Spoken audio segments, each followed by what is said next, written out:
வணக்கம். அண்ணாமலை பாஜக கட்சியிலேருந்து விலகிட்டு புது கட்சி ஆரம்பிக்க போகிறார். ஒரு இயக்கமாக ஆரம்பிப்போம். யாருக்கும் எதிரி கிடையாது. குறிப்பாக பாஜகவுக்கு எதிரி கிடையாது. நம்ம பிரதமர் மோடியோட ரொம்ப க்ளோஸாக இருந்தாலும் அவர் நம்ம நாட்டுக்கு தான் பிரதமர் அப்படிங்கிறத தெளிவுபடுத்தியிருக்கிறார். அண்ணாமலை பாஜகவில் இணைஞ்ச பிறகு அவருடைய செயல்பாடுகள், வேகம் எல்லாமே இளைஞர்களுக்கு ஒரு துடிப்பாக இருந்தது. இப்போ விஜய் வந்துட்டார். விஜய் கட்சி ஆரம்பித்து 2 வருஷத்துக்குள்ளே பார்த்தீங்கன்னா ஆட்சியில் உட்கார முடியுது அப்படின்னா மக்கள்கிட்ட ஒரு மாற்றம் இருக்குது, மாற்றம் வேணும்னு நினைக்கிறாங்க. இந்த மாற்றத்தை நம்மளால் கொடுக்க முடியும் அப்படின்னு அண்ணாமலை நம்புகிறார். நம்பிக்கை மிக முக்கியம். அண்ணாமலை அதை தான் பாஜக தலைமையில் ஏற்படுத்தினார். ஆனால் பாஜக அண்ணாமலை ஒரு எல்லையில் எடப்பாடி பழனிசாமி பேச்சை கேட்டு கழட்டி விட்டாங்க. அதுவும் இல்லாமல் அண்ணாமலையோட செயல்பாடுகளை குற்றமாக புகாராக பாஜக மேலிடத்துக்கு தெரிவிக்கிறதுல நிறைய பேர் ரொம்ப இதாக இருந்தாங்க. எப்படியாவது அண்ணாமலையை பாஜக விட்டு ஒழிச்சிடணும், அண்ணாமலையோட அரசியல் வாழ்க்கையை எதிர்காலத்தையோ நாசம் பண்ணிடணும் அப்படிங்கிற ஒரு எண்ணம் பாஜகவிலே இருக்குது. அதில் பாஜகவில் இருக்கிற சில நிர்வாகிகள் எல்லாம் என்ன செய்கிறாங்க, எடப்பாடி பழனிசாமிகிட்ட பேசுகிறாங்க. எடப்பாடி பழனிசாமி பாஜகவோட கூட்டணி வைக்கணும் அப்படின்னோம்னா எனக்கு ஒரே ஒரு நிபந்தனை தான் இருக்குது, அண்ணாமலையை மாநில தலைவர் பதவியிலேருந்து தூக்குங்க. நான் அண்ணாமலையோட பேச்சுவார்த்தை நடத்தவே விரும்பலை. அண்ணாமலை பேச்சுவார்த்தை நடத்தினோம்னா அவர் ஏகப்பட்ட சிக்கல் கொடுப்பாரு, எங்கள் தலைவரெல்லாம் கேவலமாக பேசியிருக்கிறாரு அப்படிங்கிற மாதிரி குற்றச்சாட்டெல்லாம் வச்சோன்னே இவங்களும் பாஜகவில் இருக்க 2ஆம் கட்ட தலைவர்கள்லாம் அண்ணாமலையை தூக்கி சுலபமாக விட்டு கொடுத்துட்டாங்க. இது எப்படி ஏற்றுக்க முடியும்னே தெரியல. அண்ணாமலைக்கு மிகப்பெரிய ஒரு சங்கடம் அந்த இடத்துல. ஆனால் சங்கடத்தை வெளிக்காட்டிக்கவே முடியாது. யாரெல்லாம் நம்பணுமோ, யாரெல்லாம் நம்ம முன்னாடி சிரித்து பேசிட்டு இருக்காங்களோ அவங்கெல்லாம் நமக்கு பின்னாடி முதுகுல குத்துறாங்கன்னு நல்லா அண்ணாமலைக்கு தெரிஞ்சிருச்சு. ஆனாலும் பார்த்தீங்கன்னா கட்சி மேலிடம் சொல்லுது அப்படிங்கிறதுக்காக கேட்டுக்கிட்டே இருந்தார். ஆனால் தொடர்ந்து தேர்தல் முடிவுகள் எல்லாமே அண்ணாமலை சொன்ன மாதிரி தான் வந்துச்சு. இதுக்கப்புறமா அண்ணாமலை இந்த கட்சியில் தொடர்ந்து பயணம் பண்ணுறது அப்படிங்கிறது வெறும் சாத்தியம் இல்லை. நம்ம இனிமேல் பாஜக கட்சியை வளர்க்கவும் முடியாது. தமிழ்நாடை பொறுத்த வரைக்கும் தமிழ்நாட்டில் பாஜக ஒரு மிகப்பெரிய ஒரு எழுச்சியை கொடுக்கும் அப்படின்லாம் சொல்ல முடியாது. ஏன்னா பாஜகவை மக்கள் பெருசாக ஆதரிக்கலை அப்படிங்கிறத புரிஞ்சுக்கிட்டாரு. இதுக்குள்ளே பாஜகக்குள்ளே ஒரு பாசிட்டிவ் பூசல் அதிகமாக இருக்குது. என்ன பண்ண முடியும்? அண்ணாமலை எதிர்பார்த்தாரு, ஏதாவது மாநில தலைவர் பதவியிலேருந்து பிடுங்கின பிறகு தேசிய அளவில் ஒரு பெரிய பொறுப்பு கொடுப்பாங்க அப்படிங்கிற மாதிரியும். அதுவும் இல்லாமல் பார்த்தீங்கன்னா இவர் ஏதாவது ஒன்று பண்ணுவார், செய்வார் அப்படின்னு பிரச்சாரம் அண்ணாமலை பண்ணலை அப்படின்னா இந்த ஒரு தொகுதியோட போஜராஜன் கூட ஜெயிச்சிருக்க முடியாது ஊட்டியில். அந்த அளவுக்கு இருக்குது. இப்போ அண்ணாமலை அவர் பாஜகலேருந்து விலகிறாரு. அவர் கொடுக்கப்பட்ட பாதுகாப்பு, இசட் பிரிவு பாதுகாப்பு எல்லாமே வேணாம் அப்படின்னு சொல்லிட்டாரு, ராஜினாமா செஞ்சுட்டாரு. நேராக டெல்லிக்கு போனார். நிதின் கபீனா, அமித்ஷா இவங்களெல்லாம் சந்தித்தார், பேசினார். இதில் அமித்ஷாவுக்கெல்லாம் இதில் உடன்பாடே இல்லை. அண்ணாமலையெல்லாம் விடக்கூடாது, அண்ணாமலையெல்லாம் ஒரு நல்ல தலைவர், எல்லா இடங்களையும் பிரச்சாரம் பண்ணால் அவருக்கான ஒரு கும்பல் இருக்குது, மாசு இருக்குது. அது அண்ணாமலை பேரை சொன்னாலே அந்த கும்பலில் இருக்கிறவங்க காட்டுற அந்த ரியாக்ஷனை பார்க்கும்போதே ஒரு அமித்ஷா போன்றவங்களுக்கு இந்த பாஷை தமிழ் புரியலைனாலும் அவங்களுக்கு அந்த உடைய ரியாக்ஷன் புரியுதில்ல. அதனால அண்ணாமலை மிக முக்கியம் அப்படின்னு நினச்சார். அண்ணாமலை கூப்பிட்டு சமாதானப்படுத்த முயற்சி பண்ணார். சமாதானப்படுத்தினாங்க. நிதின் கபீன் அவங்களும் பண்ணாங்க, அமித்ஷாவும் பண்ணார். நேற்று பிரதமரையும் சந்தித்தார். பிரதமரும் அமித்ஷாட்ட எவ்வளவோ பேசி பார்த்தாரு. பாஜக மேலிடம் அவங்க சொல்கிறத சொல்லிடுவாங்க, அவ்வளோதான். ஆனால் அதுக்கப்புறமா இவர் அனுசரித்து போகணுமா, போகிறது இங்கே சாத்தியப்படுமா?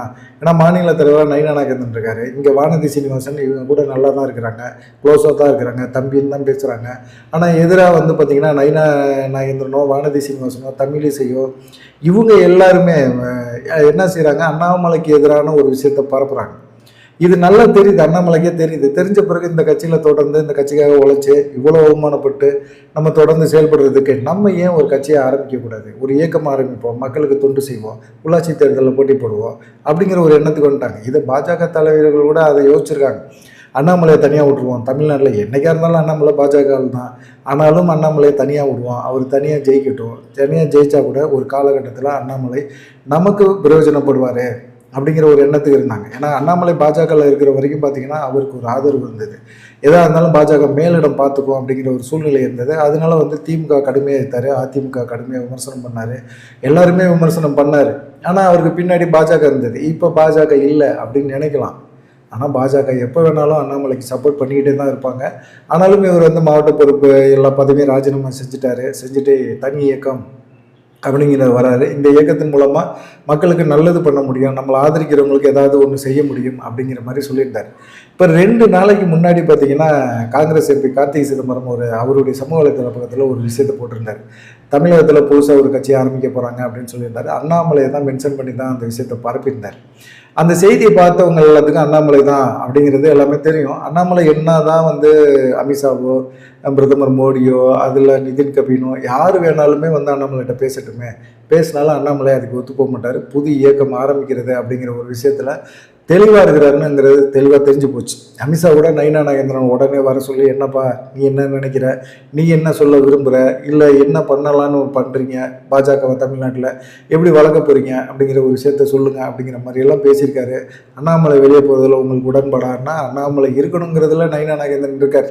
வெளி வார்த்தைக்கு வேணால் அப்படி நினைக்கலாம். வானதி சீனிவாசன்லாம், தம்பி நீங்கள் போகாதீங்க, நீங்கள் இருங்க, நாங்கள் என்ன பண்ணோம் அப்படிங்கிற மாதிரி பேசலாம். ஆனால் மனசுக்குள்ளே என்ன நினைக்கணும்னா, அண்ணாமலை போனால் நல்லது, அண்ணாமலை இருக்கிற வரைக்கும் நம்மளை கட்சிக்குள்ளே ஒன்றுமே இல்லை. சும்மா இருக்கிற டீ கடையில், யாருமே இல்லாத டீ கடையில் யாருக்கு நீங்கள் இனிமேல் டீ ஏற்ற போகிறீங்க?